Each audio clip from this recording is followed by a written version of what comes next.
Hello and welcome to Saucy Cat. My name is Connor and there are so many different flavors out there when it comes to Asian cuisine. So today I'd like to share with you one of my go-tos for when I was younger, sweet and sour tofu. Let's dive in. Grab a medium saucepan on the stove and add in some brown sugar. Now that we got the sweet out of the way, we're going to add in some apple cider vinegar, pineapple juice, soy sauce, water, and ketchup. Turn it on to medium-high and whisk it good so that ketchup breaks down and everything is smooth. Keep it on the heat until it begins to simmer, then bring the heat down to low. The sauce is going to seem very runny at this point, so let's fix that now.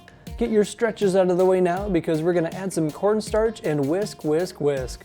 We want that cornstarch to dissolve fully into our sauce by constantly moving the liquid. This will begin to thicken it up and become more saucy. At this point we have an amazing sauce, but we're going to want something to put that on. Bust out a frying pan and heat up some sesame oil on medium-high. Add in some cubed extra firm tofu and start browning the sides. Now add some sliced red pepper and onion and some fresh pineapple chunks. Keep everything on the heat for about 10 minutes or until everything is thoroughly fried to your liking. Add all of our fried goodness to the sauce and mix until everything is thoroughly coated. Finally, let's serve this up on a bed of jasmine rice and let's plate this dish.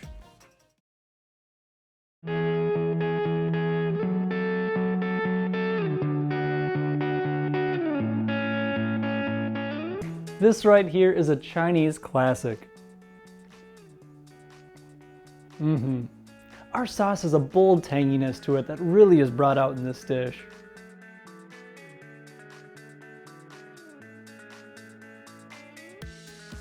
Well, that is going to do it for today. I want to thank you so much for watching. Let me know what are some of your favorite Asian sauces in the comments down below.